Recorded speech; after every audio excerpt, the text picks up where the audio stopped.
2020 is a stacked year for gaming, which includes the next generation of consoles coming and massive releases, which includes The Last of Us Part 2, Marvel's Avengers, Final Fantasy VII Remake, Halo Infinite, and I'm sure many games to be announced. But of everything coming next year, I by far am most excited for CD Projekt Red's Cyberpunk 2077, a game announced 7 years ago and following the masterpiece of The Witcher 3 Wild Hunt and the two amazing story DLCs that followed. I just really am looking forward to another quality CD Projekt Red experience. Now, as 2019 progresses, we continue to receive tons of new information and details on Cyberpunk 2077. The latest big announcement, or I should say reveal, came just about a week ago when CDPR unveiled 15 minutes of highly edited gameplay footage. We finally got to see what much of games media and those who attended E3 2019 and Gamescom saw, although obviously it was shortened for us viewers at home, and the reason why is to avoid spoilers, which for the most part this gameplay footage really steers away from showing any dialogue or story moments. But if you are a subscriber, as you might already know, I live streamed this entire reveal, including the interview with developers that followed, and overall I liked everything I saw. This is a game that I am just dying to get my hands on, and we're just about 8 months away. But as massive as this gameplay was, for the most part today we're going to be breaking down other pieces of news and details that have been shared by CD Projekt Red, which includes new gameplay images and tons of information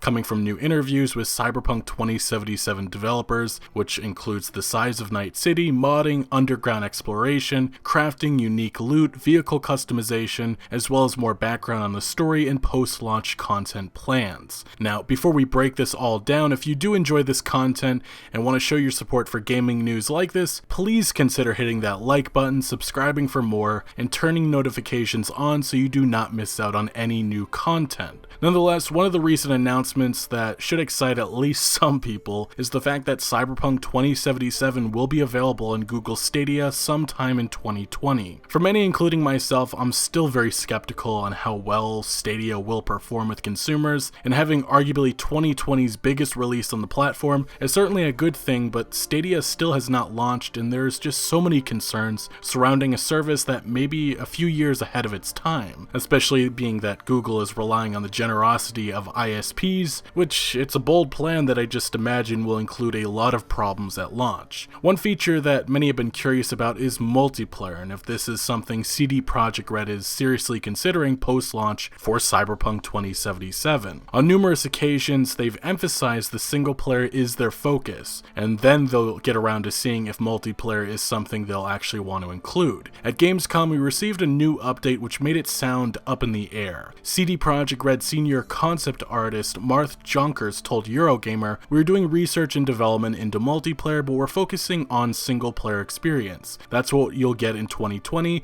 It doesn't mean we're saying no multiplayer, but it doesn't mean we're saying yes either. It's still an R&D phase. If you add multiplayer functions, it has to be right. Immersion is super important for us, and we have to make sure everything fits together. The single player experience, it all fits together. We're not just going to slap some multiplayer feature in, and that'll be it. It's possible if it doesn't fit, it doesn't fit. We would never make anything that's not at least the Witcher standard for Cyberpunk. I don't know what the future holds, but we will make sure everything we make will be high quality." Now, this was again comments made during Gamescom, and just a few days ago we received more details on the post-launch plans that CDPR is planning. Until now, the only thing we have said about multiplayer was that it was an R&D. As we're getting closer to launching the single-player Cyberpunk 2077 in April 2020, we'd like to confirm that multiplayer is in the works. If you feel like lending us your skills, apply here. The plan for us now is to deliver Cyberpunk 2077 in April, then follow up with DLCs, free, and single-player content, and once we're done, invite you for some multiplayer action. So yes, it now seems CDPR is committed sometime after launch, delivering a Cyberpunk 2077 multiplayer experience. Although how it will work, what sort of content will be included, and how it will be monetized are questions that will linger for the next year or so. But what I do find most reassuring is the plans for multiplayer coming after single player expansions and free DLC are delivered. Also, if you want an idea on what sort of free DLC may be included, well, The Witcher 3 Wild Hunt received similar support with 16 pieces of free post-launch downloadable content, ranging from missions to outfits to gear to a new game plus mode. Then obviously with the single player expansions, The Witcher 3 had the phenomenal story expansions Blood and Wine, as well as Hearts of Stone, and might I add, both came at an extraordinarily fair price. So yeah, it sounds like for the first year post-launch we'll see all sorts of new single player content, and then following that, maybe in late 2021, we shall see the big addition of multiplayer. But another feature that many hope arrives after launch is a new Game Plus mode. This is something that was included as post-launch content for The Witcher 3, and it's just a really popular feature in many single player games. Anyway, right now the feature is still up in the air, with Cyberpunk 2077 producer Richard Borzamowski telling GameSpot, "What I can tell you is that we're looking into a suitable idea for implementing New Game Plus. If and how has yet to be seen and talked about." So previous reports made it seem like this was definitely happening, although now it appears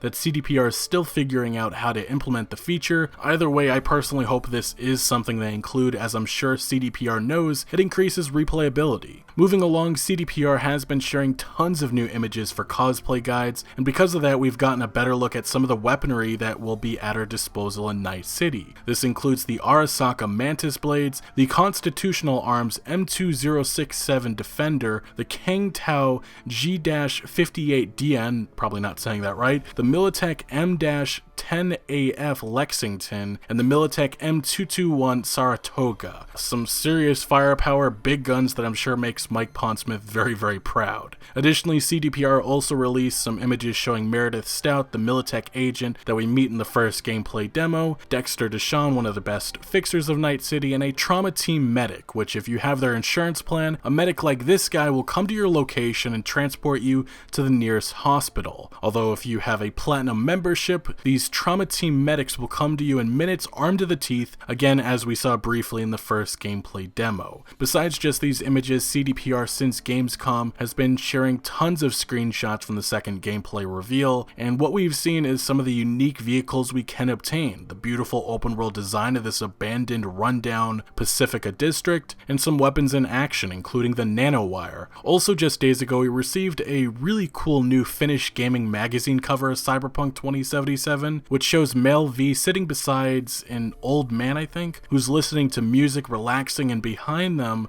outside, I believe this train is Arasaka soldiers pointing their weapons at some of the civilians of Night City. Overall, I think this is one of the coolest images or covers thus far, and it also looks like Mel V may have just taken out someone, judging by the, the dead body near him. But looking at the actual gameplay footage that we received just about a week ago, we got to see some of the new changes made to the user interface, which now includes a minimap, a decision I personally like, but also with the menus, almost everything has been changed with the design, and I've seen a mixed reaction to these changes. But looking at the skill tree and just one vendor, which has some unique items for us to purchase with our eddies, it looks like there is a lot of customization that we'll have with making our perfect or, imperfect V. With the actual gunplay or combat, I thought it looked solid. I would have liked to see more ADS, but I suppose we'll probably see more of that in the coming months, but I do really like the fact that there are numerous ways to go about a mission, from going the solo path, which is basically the action-packed gun blazing style, and I do want to mention there's some really neat features that so many overlooked, from taking hold of an enemy and using their body as a shield, or even going to a turret and having the option to take the weapon or override it. I think what I appreciate the most from this footage is just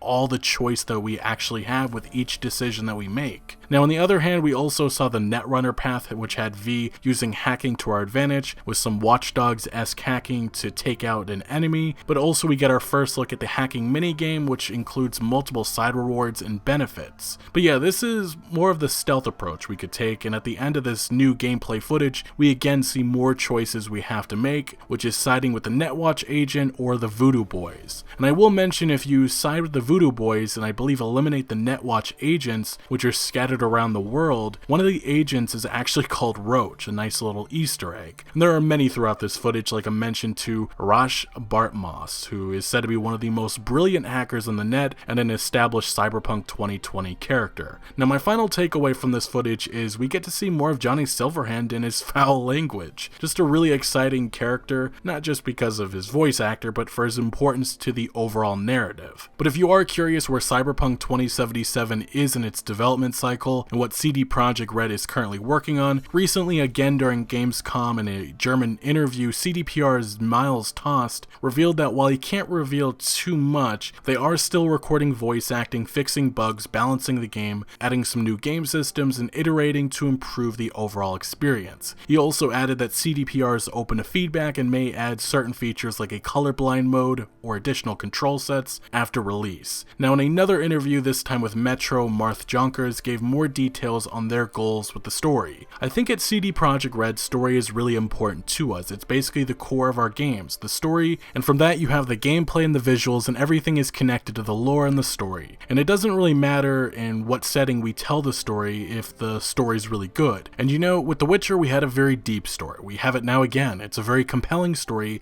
and also a very personal story. It's actually interesting because we kind of learn from The Witcher, I guess, that if you tell a very big epic story it's fine, but if you tell a very personal story it resonates better with people. And that's our approach again this time. Cyberpunk 2077 producer Richard Borzamowski would explain to US Gamer the difference between some of the districts. There are very rich people in Night City. When it comes to pinpointing them in our city, out of the 6 districts there's obviously the city center, which is super rich. Think high glass, skyscrapers, and black metal. Nobody looks at you actually. In Japantown, there are certainly a lot of rich people. In Pacifica, one of the poorer areas, you could probably shoot someone, and if nobody would see, then nobody would care. If you would do that in the city center, you would probably get some law enforcement because those areas are way more patrolled. The crowds will act and dress differently. You might hear more languages. For example, Japanese might be a prominent language because the Japanese are considered upper class in this universe. And this is all a part of CDPR's goal of immersion with Night City. They actually had developers going to Japan to record audio on the streets. Now, some of you may have been hearing a lot about the map size and how it's smaller than The Witcher 3, but that's not entirely true. Although let me first read the quote, which doesn't really reflect the entire picture. Again, Richard Borzamowski said in an interview with Games Radar, if you look at pure surface in terms of square kilometers, then Cyberpunk 2077 might be a little bit smaller than The Witcher 3, but it's the density of the content, taking the world of The Witcher and squeezing it right in, deleting the wilderness between. Obviously, in The Witcher, we were in an open world with vast lanes and forests in between smaller cities and larger cities like Novigrad. But in Cyberpunk 2077, we're set in Night City. It's an integral part of the setting. It's essentially a protagonist, if you want to call it that, so it has to be denser. It wouldn't give us the end effect we wanted to achieve if the city wouldn't be believable, so we packed it full of life. Importantly, what's missing from this quote is just how vertical the world is, unlike obviously The Witcher 3, and I think that's kind of what he was trying to hit on. But also, some of the buildings in Night City will have numerous floors for us to explore, so no, the map is not smaller, and from what I've heard, there's a lot more content packed into this game. Before we move on to the final interview, which I believe includes the most new information, CDPR as usual has been answering fan questions on social media, and one user shared more details on how crafting will work, in which CDPR explains, since we have no classes in the game, everyone can craft, but you need to invest in the right perks. You'll be able to craft multiple items including armor, shards for cyberware, weapon modules, special weapons, consumables, and gadgets. Next, someone would ask if the public transport of the metro system will actually work, and can we take a ride, in which CDPR says, yes you can, but it will not be free. Another user would ask about romance scenes and if they'll be first person, in which CDPR says that it will indeed, which will certainly be interesting how it all works, but I have a full dedicated video covering this subject of making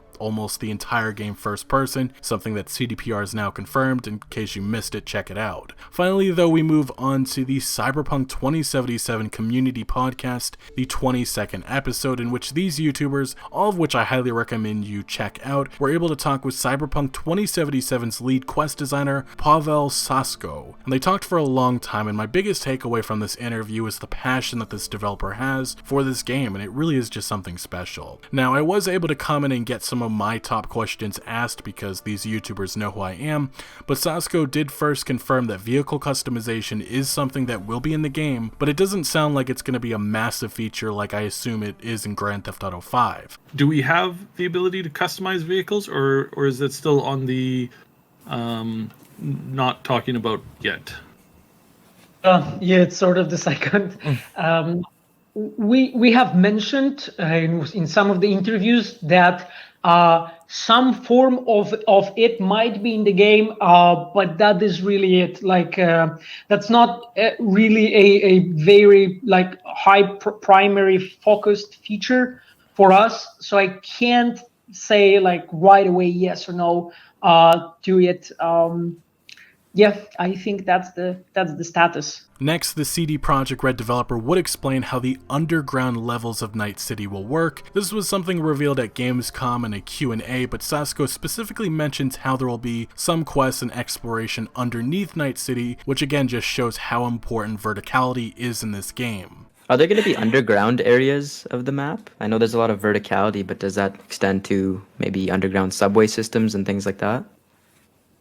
Yes, the verticality means some kind of some underground systems. Mm-hmm. It's not I can't say it's a very, very complex and dense system, but there is a fair deal of a map is actually underground when player goes there and visits, and there's actually various things depending of the mission. There are sometimes things for exploration, sometimes they're connected to, let's say, the subway system, sometimes they are connected to just purely exploration or a specific quest that players are doing. So this is it all depends, really. Like one thing that has been mentioned from our Gamescom demo, and that information has been public, that we have old maglev tunnels. So this is like a monorail train, sort of, that you're entering. It's a part where you meet the Voodoo Boys, and it's I would say their sort of area. Without spoiling more, but yeah, so there are like distinct, I would say, underground locations, but I don't think we can say that this is like a massive amount of places. I think it's significant and visible when you do that. And lastly, for those curious about mod support, it seems like it is something that CD Projekt Red is looking into, but they can't commit to it at least yet because it is a complex feature. Modding is something that you guys are open to and potentially looking forward to, yes? Oh yes, absolutely. Where I mean, we would really want to do it. The thing is that this is something later on our roadmap, and that's as much as I can tell you. Like we have to focus on the game first, and then see where we are. We would like to do that, and yeah, that's still in the plan. Yeah, I'm just holding my thumbs. We can't promise anything if it won't happen, because like we simply don't know at this point. So we discussed a lot of new information and details, and I think it's important to understand this game is still around 8 months away, and I think probably won't pick up with marketing until early 2020. Although Cyberpunk 2077 will next be shown at the Tokyo Game Show 2019, which is in just a few days, and even later this year with the Video Game Awards, maybe we see a new trailer or gameplay. For now, the Cyberpunk 2077 ARG still seems to be on pause, although that mysterious Reddit account Corp thing is now somewhat active, so maybe CDPR is planning the next steps with that ARG coming soon. But anyway, that's where we are right now. What do you make of all the different parts of Night City that we can explore, and what's your opinion on the changes made to the in-game menus? Let me know your thoughts down in the comment section below. But thank you for watching. Make sure to leave a like if you did enjoy this video or found any informative value, and make sure to follow my other social media accounts for updates on new videos. Links are always down in the description below. I'm most active on Twitter, giving opinions on news that I do not always get into video form, so do make sure to follow me over there. Also check out my Discord for all sorts of discussion and conversation on games. And again, thank you for joining. Consider subscribing for more videos like this, and I'll see you later.